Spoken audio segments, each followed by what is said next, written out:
Live from the City of Angels on this Oscars Eve, you are watching MMT's Oscars selection show. And if you celebrate, then you're excited because tomorrow, finally, my God, it's been a long road. It always is, right? And some of these films debut so early in the year, we have to talk about them for one full calendar year. And we're finally at the finish line. And the big question, obviously, can Oppenheimer sweep the Oscars? 13 nominations. How many will it win throughout the night? I'll give you my picks in the categories. And also, I want your comments. What do you think will be the biggest upset tomorrow night? Who's going to win, Lily or Emma, Killian or Paul? All of that still to come. But first, let's get into awardsace.com, my site, as you may or may not know. Now you do. It's my award site I started, 4 years ago now. And it's very simple. You just go to the category you want to see who's going to win. You click on the picture and then boom. Let's start at the top. Let's not waste any time and start down and best live action short. Hell no. We are doing Oscars Best Picture and bang, here we go. Top 10. Here's what's going to win. You guys all know Oppenheimer's winning this thing. Vegas has it at 98% chance of winning tomorrow night. 98%. That's a lock, okay? If it's not Oppenheimer, I've moved the holdovers up to number 2, followed by Barbie, Anatomy of a Fall, Zone of Interest, Killers of the Flower Moon, Poor Things, Maestro, American Fiction, and Past Lives Has No Shot. I'm surprised it even got nominated. Overrated. My God, is that film overrated? But you look at Oppenheimer and you look at a 98% chance of winning. Why? Because look what it's won. PGA, SAG, DGA, BAFTA, Golden Globe, all of those. It has bagged the win. So how do you bet against it? Of course you don't. And I think what's important to note here as we roll into tomorrow, and we all watch the Oscars, still one of the biggest rated shows of the entire year when it comes to television. Not as big as it used to be, but this is going to bring the Oscars back. That's one of the big topics here tonight, is the installation of Oppenheimer as the basically winning almost everything it's up for tomorrow night. We'll talk about all the wins in moments, but here's why it matters. Because we've had 2 in a row shit films that had no business winning Best Picture, win Best Picture. Go back to Everything Everywhere, one of the most overrated films of all time. And then you go to the year before that in Coda, which is one of the most embarrassing Best Pictures ever. You have to erase the stain of the past tomorrow night, and you have to install Oppenheimer as your Best Picture, and has wins almost everywhere it's nominated. It will restore the luster of the Academy because it's a real film. It is cinema. It is not googly-eyed rocks and dildos and hot dog fingers and a Hallmark Channel movie. It's none of those things. It's the best film of 2023, and you must make it Best Picture. It's gonna happen. Now, here's what I'm gonna tell you. My projection for Oppenheimer is 9 Oscars. Everyone has 8. Guess what? I'm going 9, and here's where it's gonna win. Let's go back to the categories, and we'll go through the Oppenheimer categories. It's going to win tomorrow night. Let's go with obviously the number 1 is Best Picture. Number 2 is going to go Best Actor, Cillian Murphy. He will beat Paul Giamatti for Best Actor. That is 2 wins for Oppenheimer. Let's go to the number 3 win, which would be Best Director. Nolan is walking away with this. That's a lock. He's got DGA, BAFTA, and Golden Globes. That's a done deal. That is 3 Oscars for... I feel like doing the count right now. That was terrible count. Yes, 3. Let's go to 4. It is Robert Downey Jr. winning Best Supporting Actor. He's won SAG, BAFTA, Golden Globes. It was a sweep, and we knew it was coming. Remember when it was Charles Melton? Stupid ass film Twitter. My God, are they dumb? They are the dumbest group of people that discuss, quote, something they know when they don't have a clue. It should be called clueless Twitter. They are so wrong so often. And here it is, number 4 there with Robert Downey Jr. Let's go to 5. That is going to be where I have this film winning when other people have it not winning. Adapted screenplay. I have it beating American Fiction, even though American Fiction does have the BAFTA win over Oppenheimer. I'm telling you guys, I am going to take Oppenheimer to win adapted. That is going to be the 9th, right? I mean, it's number 5 here, but it's going to be the 9th. That's the one that is the most tenuous of all. The rest of these are locks, okay? Cinematography, locked. That is a win. We go to score. Ludwig Göransson, one of the best scores of all time. You talk about printing DNA into the film. Ludwig did that with Tenet, and now Oppenheimer. He is by far the best composer in the space today. He wins. That will be 6. Let's go to 7. That's going to be editing. That's a lock. No question whatsoever. That's done. Sound is in as well. And then what's my other one? Did I have one more? Oh, not production design. It's 9 total. Whatever I missed, it's 9. And that's I'm going to have it at production design. I'm going to take it over Poor Things. So that should be it, right? That is a complete and utter domination of Oppenheimer tomorrow night. Now, listen, here's the thing.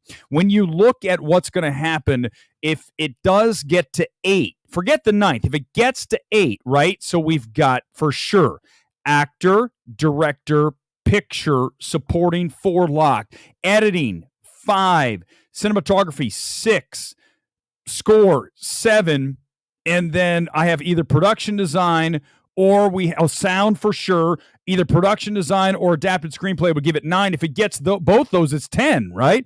So here's the thing. First time since 2008 that any film has won 8 or more Oscars. Do you remember the last film to do that? Danny Boyle's Slumdog Millionaire. Last time we have had 8 or more Oscar wins. If it gets to 10, that's what it should have. I mean, when you look at production design and you put it up against Poor Things, and Barbie too, certainly in that arena fighting it out, let me tell you that you still go with Oppenheimer because you had to go back. Anytime we talk about a period piece, you are talking production design, right? Anytime you're talking, obviously, sci-fi, you're talking fantasy, which Poor Things adheres to, and Barbie, building Barbie Land fantasy, all of that is certainly part of the equation. But you look at what Oppenheimer had to do, Los Alamos, go back and build all of that, all of the costume detail, all of that goes into production design. I'm sorry, it just does for me. It's about world building. And part of the world is costumes, even if Barbie's probably going to win costumes. It's all part of building the world. If you don't have those little attention to details nailed, you are screwed and the film's not going to work. So this film deserves to win everywhere it's going to win. And I think we go back and we look at Cillian Murphy. I think a lot of people think that Paul Giamatti can come through and win this. I'm not saying he can't. This is one of the closer races without question. Supporting and support, they're locked, okay? Randolph's winning for supporting actress and RDJ's winning supporting actor. Those are done. Don't even talk about them. No point. It's over. Okay. But when we talk about actor and the second actress, you look at Giamatti versus Cillian Murphy. At one time, it looked like Paul was going to come in and take this, but now you've seen those wins at the end here by Cillian, SAG, BAFTA, and that's what's going to push him over the edge and get it for the win. Now, if you ask me what's the percentage on this, I put it 52-48, 53-47, 54-46, right? That's where we are, right in that window, right? Now, when we go to Best Actress, that's where things are going to get really tight. I'm going to give you a projection right now. It is Lily Gladstone, and when we look at the rankings, it's very close. I mean, this is a 51-49 situation. I've been saying this for weeks, right? You've been watching MMT. You know I've been saying it's a 51-49 forever because you look at where this has gone. Emma's got BAFTA, and then Lily comes back and gets SAG. We saw Lily win so often on the build up to the Oscars. And I still think at the end of the day, when you look at a voter picking one or the other, Emma's been here before. Let's give it to Lily. A woman who may not be in this position anytime soon. That's not to say she doesn't deserve to be, but we all know Emma Stone will be back, maybe even next year with Yorgos' next film if it comes out. So you have to, in this case, now I know what you're going to say. You're going to say last year, remember, I went off about Cate Blanchett not winning. Here's the difference. Cate Blanchett and Tar, that performance blows the doors off of Emma Stone in Poor Things. That's one of the best performances we've ever seen is Cate Blanchett and Tar. That's why, even though I'm saying here, Emma's won before, she'll be there again. Cate, you can put that in there and say the exact same thing. The difference is Cate Blanchett served up a once-in-a-lifetime performance last year. So you have to go ahead and throw everything out and say that's your winner. It doesn't matter who's against her. So Michelle, even though she was fine in everything everywhere, no one's saying she wasn't deserving to win, but you can't pick anyone but Blanchett. Tomorrow, it's not like that. It's Lily versus Emma. Emma's fine. You know how much I hate the film Poor Things. Don't even get me started. That's not what I'm saying. Even if I love the film, I still wouldn't say her performance was Cate Blanchett and Tar. So Lily wins, and it also gives you a better speech because we all know that that's going to have more oomph to it, right? For Hollywood, it's going to be more, let's be honest with each other, virtue signaling. And what does Hollywood love to do? Virtue signal. We've seen it happen over the past 2 years with Everything Everywhere and Coda. And now this year, they're not going to do it. It's going to be Oppenheimer across the board. I mean, everything that I told you, virtually. It's not a complete sweep of all 13, but I'm thinking 9, at least 9, possibly 10. To the comments we go here on this Saturday night, a rare Saturday night show. Thanks for being here on MMT. I'm with you 100%, Kuzma. Let Lily Gladstone win, not Emma Stone. It's the right thing to do. I don't want to see Poor Things go with a single win tomorrow night. I want to see it go home with 0. Complete shutout for Poor Things. It deserves that. It is a horrendous. I hate. Okay, I'm not doing it again, guys. I'm going to try to stay positive here tonight. I loathe the abhorrent Poor Things. I hope it doesn't win a single Oscar. And if Lily wins, there will be a celebration somewhere in Los Angeles tomorrow. It'll be just here we go. I'll meet you over at the Burbank 16, and we will gather and we will celebrate like it is the new year when Lily beats Emma Stone. That will be my win tomorrow night. And listen, Barry, you're not alone. I mean, it's like I said, it's a 51-49 race. It could be a 50.5, 49.5. Could be a 50.1, 49.9. I mean, that's how close this is. It's going to come down to 30 votes. I mean, out of all the votes, all the thousands of Academy voters, it's going to come down to, like double-digit max votes. I mean, probably like 30, 40 votes. I'm not even kidding. Not even kidding. Coda sucked, but I love to eat well. Listen, Coda, there's no defending Coda. From a filmmaking perspective, Coda's an embarrassment as a best picture. I mean, an utter travesty. You look at that film and you look at the assembly of that film. Best picture is the greatest achievement in cinema that year. Coda? Cinema? Coda would be just fine on the Hallmark Channel or Lifetime. It has the same level of direction from Sean Hayter, who, by the way, wasn't nominated anywhere that year. Not anywhere. Not a single critics group. Nowhere, anywhere. BAFTA, PGA, or DGA. Anywhere. Critics' Choice. Nowhere. 0 places. Why? Because come on. You at least land a director's nom if your movie's decent. That's how bad it is.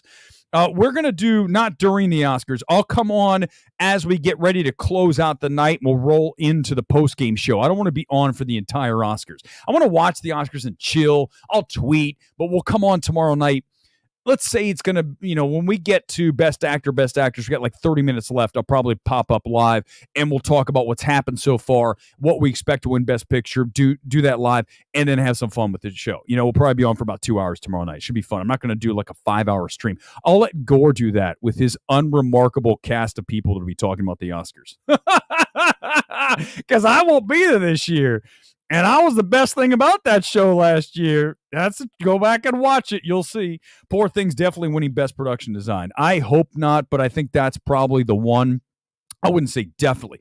I would put it at 60-40 over Oppenheimer and Barbie. 60-40, So it's a good shot. I just pray it doesn't happen. Best actor's pretty much a lock. I completely agree with you. This holdovers plagiarism thing that came out, like, no, yeah, it's too late to hurt the film. Quickly on that. So here's what happened. Apparently, there is a writer who wrote Luca. He's one of the. He's also had something else that was pretty big, but Luca for sure, the Pixar movie. And he says that the holdovers is almost identical to the script that he wrote about a curmudgeon-y someone, rather, who is mentoring some 15-year-old boy. It sounds like the exact same thing as the holdovers, and he claims, if you look at his script, that it's almost identical. There's like straight rip of pages. That's bad. But here's the thing. It doesn't matter for tomorrow because the votes are in. So where it matters is if it wins original screenplay, then we have a major problem because you have the original screenplay winner being possibly plagiarized. That could be a disaster. But right now, it doesn't matter when it comes to votes. We'll talk about that tomorrow, how that's going to play out. I will say quickly on that the timing of that was brilliant. And let me tell you why. You've now allowed the holdovers to go all the way through the season, make all the money it's supposed to, it's made, and go all the way up, winning all the awards. Maybe tomorrow it wins. And then at the last second, you enter this, by the way, you plagiarized my movie. Therefore, if he wins damages, that screenwriter, he's going to win damages based on the wins for the Oscars, based on the box office. It's all there. It's not like hypothetical. It is material. You can see it. And because of that, that guy was brilliant to drop that thing at the last second. I mean, absolutely. But we'll find out tomorrow what's going to happen with that. I would just say that it doesn't really matter right now. It has no bearing on what's going to happen tomorrow night. Hey, Phantoma, welcome back. I got to watch Poor Things, one of the dumbest movies in recent memory, and be an A-list actress, agree to be nude in so many scenes, be pounded so many times. What did I say when I came out of Poor Things? I said Emma Stone should fire her manager and everybody around her that had any decision whatsoever. The thing is that she's clearly under the Svengali touch and spell of Yorgos Lanthimos. They've been working together. The Favorite, now Poor Things, and the next film, Kinds of Kindness, that's coming out possibly next year. It's a little too close for comfort. If I'm Emma's husband, I'm like, why are you with this dude all the time? It's a little weird. And I'm telling you, I think it's way beneath her, and I still have the same reaction today. I don't care how much you sell me on Poor Things being a great film. I know what I saw in that film, and that film is hot trash. And I will never, ever cede even an inch of anything on Poor Things to anybody, because there's nothing that I will ever accept about that film other than it being deranged, abhorrent, and disgusting. And I hated how it made me feel. It's a dirty, gross film. I know it sounds like I sound like a five-year-old. It's a gross film, but it really is. It makes you feel like I got to go take a bath. It's not funny. The jokes are disturbing. The jokes are not clever. I mean, my laughs are Airplane. My laughs are Tropic Thunder, not stupid, quirky, weird, sex, child-brained bullshit that is Poor Things. If you're laughing at that, man, there's something wrong with you. Straight up. It's not normal. Yes, it is MMT bingo. Anytime you hear me say tar, and there it is. Tar. Did you guys see the new DVD back there? The new FYC DVD? I've got two of the same movie. Tar only has one now, but there's two in the others. Oh no, here comes here comes Aaron. What's up, buddy? Listen, I said that if it wins, if I said nominated, whatever. You got to figure out this. Hollywood is so full of itself and full of Yorgos Lanthimos is, brilliant. He's genius. He's one of the best directors ever, that of course it was going to get nominated. But the fact that this film, I can't wait for it to be completely shut out tomorrow night. If that happens, I will be so thrilled. I hope that Oppenheimer wins production design. I really do. But yeah, shut up, Aaron. Okay, that's it. I got to get rid of Aaron. Let's say goodbye to Aaron. Goodbye. Oh my God, literally. I'm going to quit. I'm going to quit because of people are dumb. So what if I said that? It'll be what it is. It is what it is. Poor Things was disgustingly bad, but we're really going to pretend Lily Gladstone deserves an Oscar for wrapping herself in a blanket for 3 hours. She's the third best performance in her own film. I think listen, I don't have a problem with her performance. I think it's what's there. It's what was required of the role. Listen, is it Cate Blanchett and Tar? No, God, no. Is it even Michelle Yeoh in Everything Everywhere? I would say no. So yeah, it's not going to be one of the strongest wins, but Emma Stone in Poor Things isn't a strong, like, otherworldly performance. So therefore, what's the point, right? It doesn't matter. I don't have a problem with it whatsoever. Anatomy of a Fall probably does win over The Holdovers. That's the thinking here in original. It's going to be close. I would go with Anatomy of a Fall. But again, it just doesn't matter. The plagiarism thing just doesn't matter. Let's go through some more categories here as we roll back into awardsace.com, and then I will get you, let's do some Oscar odds too in 1 second. Let me just do a couple more big categories, and then we will roll into the Oscar odds for everything. I told you Oppenheimer's 98% winning, so that's obviously like a lock. I mean, if Vegas has 98% odds on something, it's over. I mean, there's no reason to even pay attention when it comes to Best Picture. I think Best Animated is going to be close. I pray it's going to be Spider-Man, because you look at Boy and the Heron, one of the most overrated films of last year. It's truly, if it was not Miyazaki, it would not even be here. I'm certain of that. It is one of these cases that we see all the time. Film Twitter is guilty of this 24/7, 365. It's a director that already had great things in the past. Therefore, this is equally as fabulous. No, it's not. Boy and the Heron is one of the most overrated movies of last year. If it wins, it'll be an absolute crime. I don't care if it's the first half of a film in Spider-Man Across the Spider-Verse or the second of three. I don't give a shit. It's the best animated film of the year, Spider-Man. So I hope that happens. Let's do a couple more, then we'll go to odds. Let's go to, we did cinematography, score, sound. Those are all Oppenheimer. Production design, likely going to be Poor Things. I hope it's Oppenheimer. Best visual effects is really interesting to me. Listen, number one on my draft board is Guardians of the Galaxy. I know that I am kind of alone on that, and that's fine. I'm telling you, here's my thinking on this. First of all, of these movies, I would say I like Mission Impossible the best of these movies, but I put Guardians number 2. Mission Impossible's not going to win. If I'm going to give it to, because think about this, okay? Rocket is in the movie, the entire movie. So that's all visual effects. That movie is visual effects from like first frame to last frame. So if you're going to give it to the film that deserves creators such a mid film, Guardians is a much stronger film than the creator. And also think about it, guys. There's no movie that has more effects than Guardians of the Galaxy. Even Godzilla -1, it's sparing, right? You spend all that time with that shit drama that you all bought. It was terrible. If it's Guardians of the Galaxy, I'm going to be thrilled. I'm taking it. I don't care what anyone else says.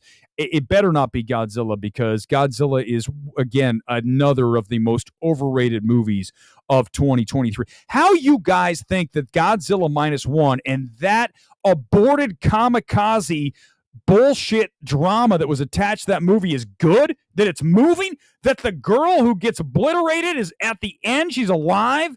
It's terrible. God, it's terrible.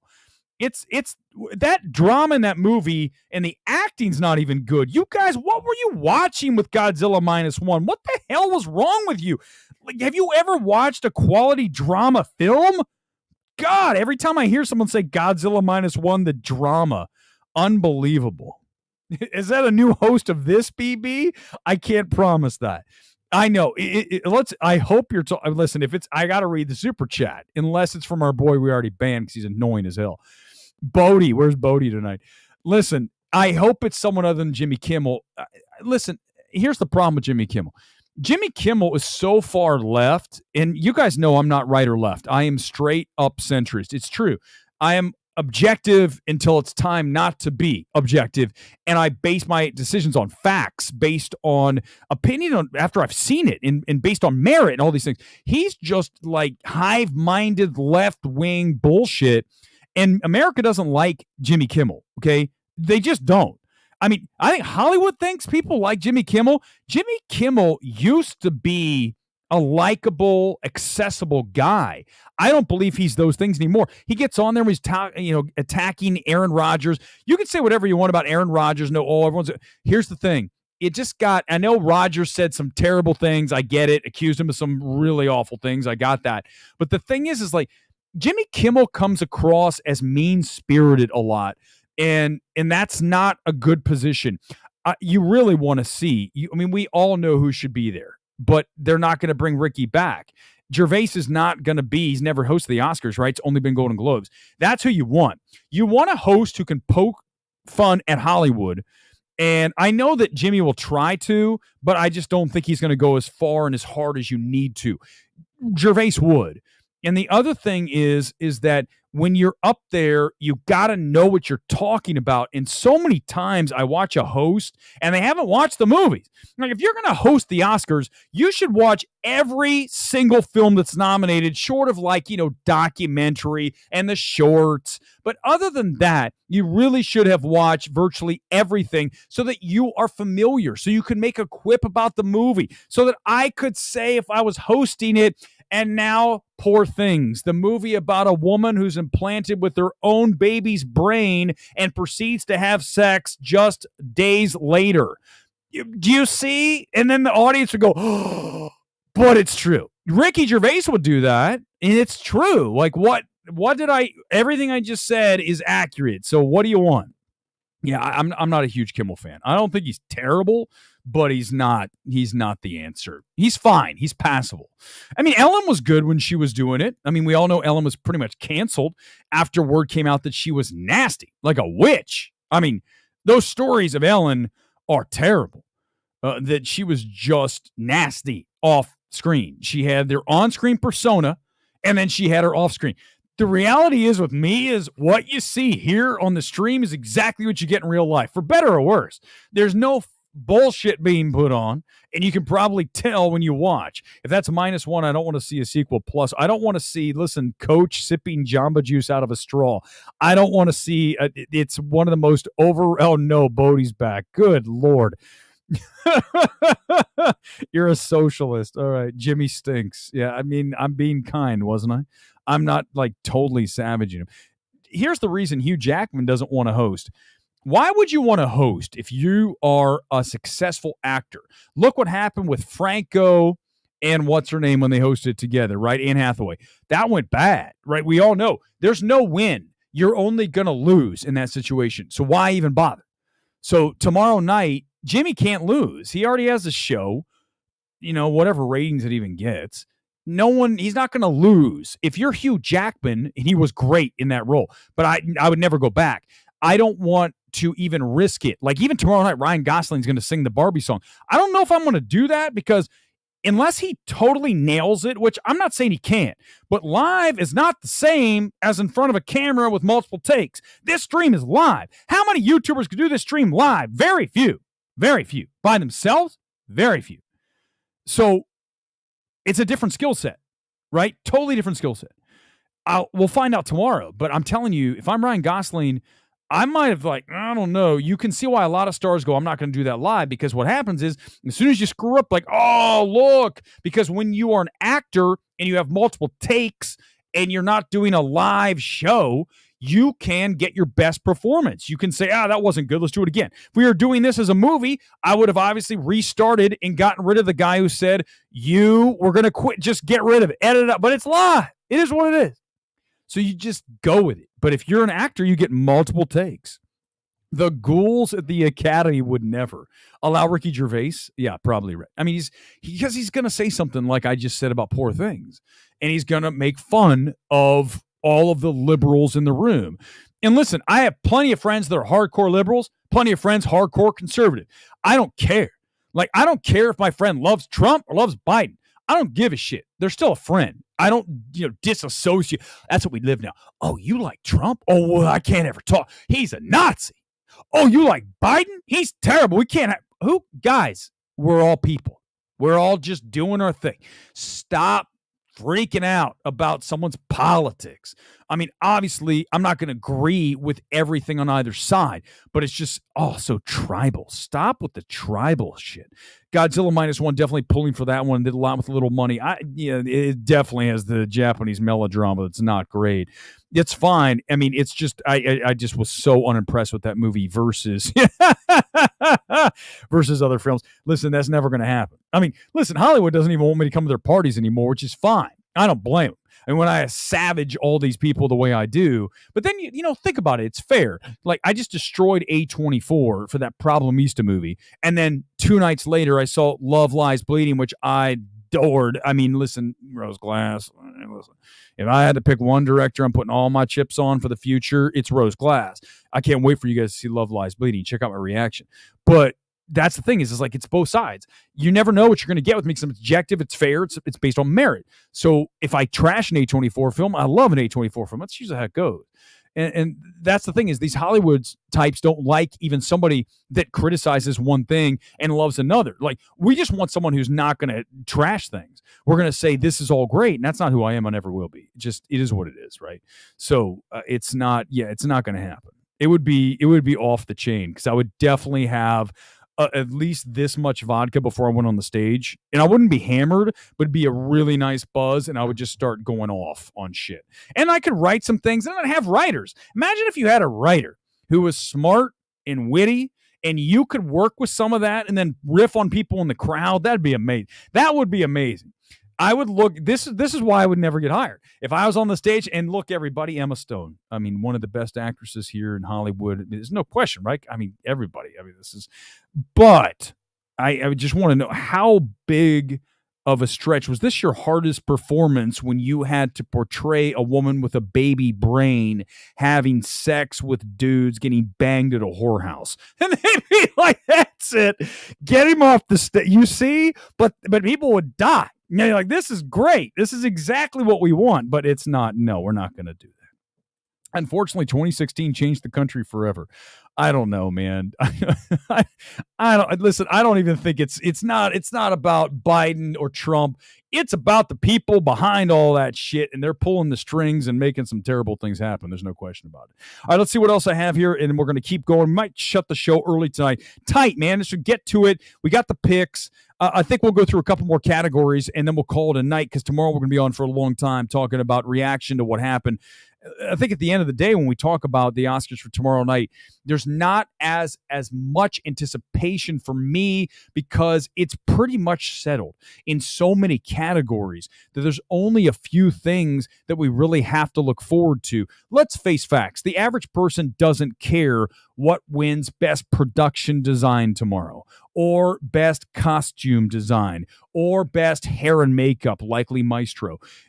It's not like urgent for these people. They care about picture, actor, actress, maybe supporting, because Robert Downey Jr. for sure, director, the big things, screenplay, animated for sure, visual effects, because these people have seen the movies. Those movies are all pretty high on the take, right? You look at Napoleon, Guardians, you've got Godzilla, which actually did very well at the box office. You've got The Creator, and you've got Mission Impossible. Those are all 5 movies that people have seen. When you look even at Best Picture, let's look at Best Picture and just talk about, let's actually do predictions. We'll talk about, and we can do it here. Okay, of the movies that have made the most money in the Best Picture race, thank God we finally have a couple that are one at $1 billion and another that was almost at $1 billion. These are the Oscar odds right now. The one at almost $1 billion, Oppenheimer 950, Barbie 1.4, almost 1.5 billion. So look at the odds. 98% chance that Oppenheimer wins Best Picture according to Vegas. Poor Things number 2 at almost 5%, along with Zone of Interest 5%. Holdovers at 4%.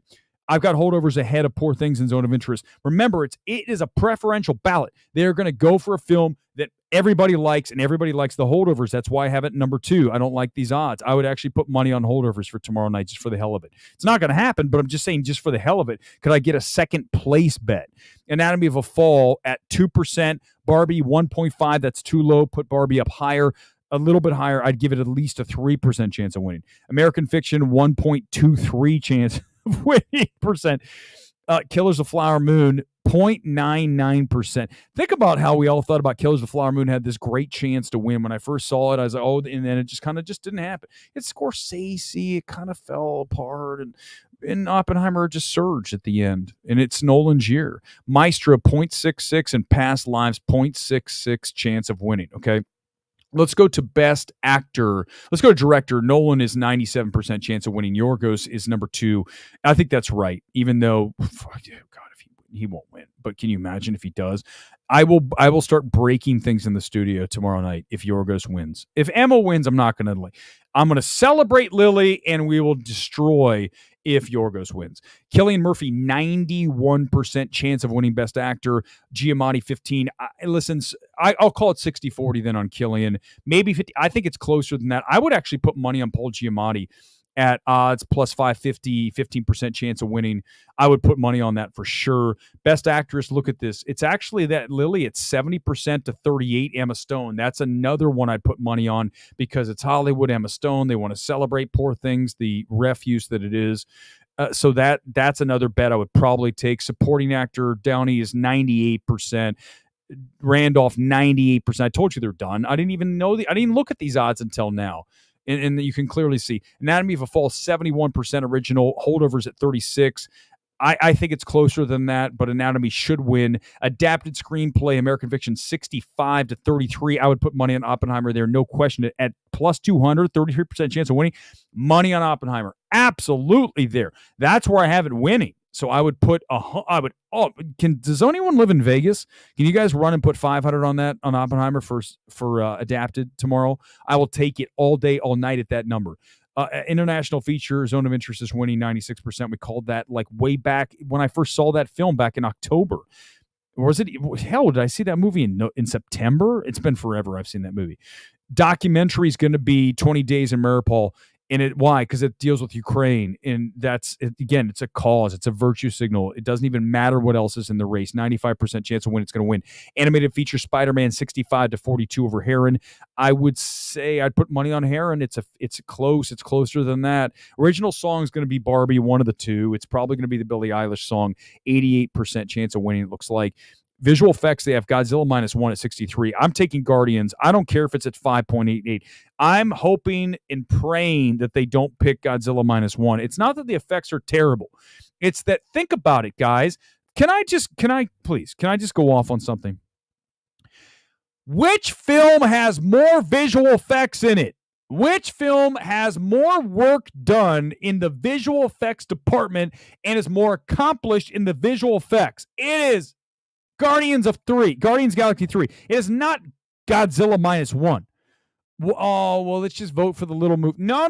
We don't do that shit. We're not doing that, guys. We are going to vote for the film that deserves it. It's Guardians. Guardians deserves it way more than Godzilla -1. God, I'll be so angry if it wins. Guys, Godzilla -1, one of the most overrated films of the year last year. God, it was terrible. Godzilla's like walking through the ocean, and then he falls into a cave. All of a sudden, he didn't fall into the crevasse. He's walking in like 50 feet high of water, and all of a sudden, it's terrible. Movie's not good. God, it's so overrated. You guys, get out of here. Get out of here with your Godzilla -1 bullshit. Best cinematography odds. Oppenheimer, 95%. Production design, Poor Things, 63. Barbie, 38. Oppenheimer, said. I'm taking Oppenheimer at 7.69% chance for sure. Costume design, Barbie, 62%. Makeup and hairstyling, Maestro, 60%. Poor Things, 47%. Original score, Oppenheimer, 95%. It's a lock. Sound, Oppenheimer at 66. Zone of Interest, 40. That's an interesting call. I kind of like that. I like Zone of Interest, that spot, because it is about sound, so it could happen. I'm still going to take Oppenheimer there. Film editing, Oppenheimer, 83%. Short, it's going to be War is Over. I saw the animated shorts. That is the Beatles, the Yoko and John. So it's going to be that, no question, 60% chance. And then Henry Sugar, I agree, is the number one chance of winning best. Maybe Knights of Fortune, maybe The After, but I'm going to go with Henry Sugar. It's Netflix. It's what's his ass from the French Dispatch. Literally, my brain's fried at this point. So it's going to be him. Best documentary short. I did not see any of those, so I have no idea. But it has ABC's book banning. Sounds good to me. 66% chance of winning. All right, open comment time, and then we're going to roll out of here less than an hour. Less than an hour tonight. Let's go. Here we go. Bruce, thank you for the super chat. Much appreciated. Dune 2 pushed up to March. Does it beat Oppie if released on the original date? It's a great question. Was it done for the best possible box office? Little both. Great movies, both of them. Glad Denis and Chris are good friends. This is a really smart question, and I'm glad you asked it, Bruce. Here's the reality. The more I think about it, Dune 2 was slid out of 2023 for a number of reasons. No question, this is one of them. The other really big one was the SAG strike. You couldn't get the actors promoted. I don't think that's that big of a deal, but it is something that does move the needle. Even if it's a little bit, it helps. So you've got the SAG strike over. Now that you're in 2024, you can promote it, which they did. You got now away from Oppenheimer. And back to your original question. Could it beat Oppenheimer head-to-head? I think Oppenheimer still wins. Now, looking ahead to 2025, it's not that strong a year. If you go by the films, we'll talk about it tomorrow night. I'm going to set the table. Awards Ace is ready to go for tomorrow night. The top 6 categories: actor, actress, picture, director, supporting. Those are ready to roll, okay? So we'll talk about that. But when you look at 2025, there is no Scorsese. There's no Nolan. There's more space to operate for Warner Brothers, although Warner Brothers is going to have a hell of a year next year. You've got Joker 2. They've got a movie. They got 2 other films, Juror Number 2, which is Eastwood, and they also have Barry Levinson is back with a film with De Niro. That's 4 films minimum that they have going next year. So Warner Brothers is going to be playing for Oscar next year. If it's not Dune 2, it might be one of the others that I mentioned, certainly Joker 2. That's going to be right there. Why will it not be based on the success of Joker 1 at the Oscars? So I think that the decision was smart of Warner Brothers, because I think it has more of a chance. Certainly, if you look at it this way, Bruce, you look at the technical awards. Dune might have had trouble against Oppenheimer in some of these things. I think it wins visual effects, no question. It would win likely Dune 2 if it stayed in 2023. Cinematography would have been close with Oppenheimer, no question. Sound would have been close with Oppenheimer. Editing might have been close. I think Oppenheimer would still win that because it's Nolan and edits. It's just hard to beat. I don't think Denis would have beaten Christopher Nolan for director. So I think that you look at what Warner Brothers did, it was a smart decision to slide Dune 2 out. Also, to your point, box office, it's all by itself. It's operating in its own space right now, and it's got this long window that it can run with as a prestige film in the marketplace when you're talking about competition of Kung Fu Panda 4, whatever the hell comes out next week, nothing big. It's pretty dead. So Dune 2 can operate for several weeks now. I think the decision was smart. It's a very good question. Hopefully, I answered all points of that. Again, ask it tomorrow if you want me to go over it again. I think it's a really smart question. I really like it. MCU's a bad brand at the moment. Godzilla going to win best sound visual effects. Listen, I'm just telling you, I don't care about the Marvel brand when I look at merit, because merit is which visual effects are the most accomplished in the 5 nominees. Which visual effects are virtually throughout the entire film? It's Guardians of the Galaxy. It's not Godzilla. Godzilla pops up. What do you think Godzilla's screen time in Godzilla -1 is? It's very short, because that's how they made that budget so low. You have very little Godzilla. Whenever Godzilla shows up, there's your effect. That costs money. The meters runs like a taxi cab. Boop, boop, there's the meter. And as soon as Godzilla leaves, the meter stops. Look at Guardians. It was all nonstop rocket. That's the entire thing. That's a lot of work. And then all the characters. I'm sorry. Guardians it's not even a contest. Guardians is for sure the visual effects champion of this year, whether it wins or not. I think that, Maestro's only Netflix win. Netflix needs help. If Netflix had any kind of sense whatsoever, they would have watched, and I know they watch. Trust me, people will tell me. Netflix has seen and heard what I have to say about what they do. Why they didn't bring me in. Maybe not as the number one. They got the guy who did the Lego movie and whatever, the guy they brought in. Fine. I might not have the credentials, but I sure as hell have the ability to turn that shit around. And the first thing we would do is implement I get Final Cut. I'm going to watch your movie and say, get rid of 10 minutes. This, and this are gone. I just watched Love Lies Bleeding. We're going to talk about that a little tomorrow, get the long stream.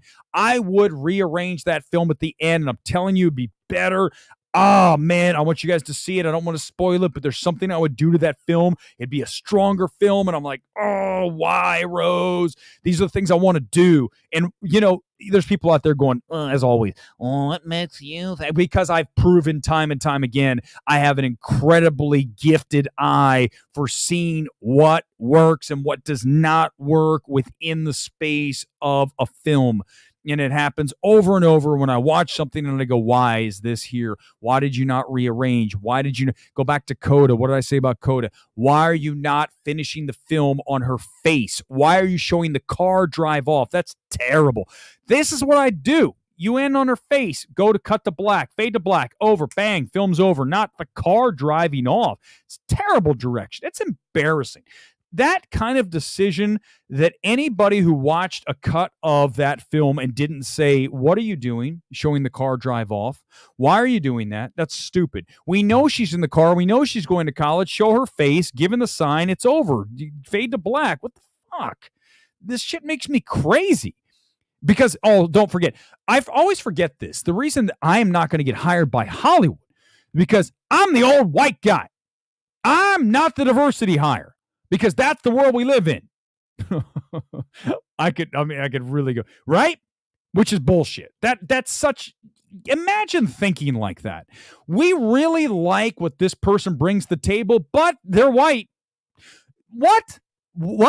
Are you broken? Is your brain broken? Do you have a damaged brain? Who thinks like that? I love what this person brings to the table, but the fact that they are insert race, I can't use them. What are we doing? It's merit. Shit. Every time I bring this up, it's like, yep, Weber's right because I'm right. There's no arguing it. There's not even a debate to be had. You just base everything on merit, and you're not a racist. We're not all racists. I know it's shocking. I don't wake up every day and say, I want to marginalize these people. Did you? What the fuck?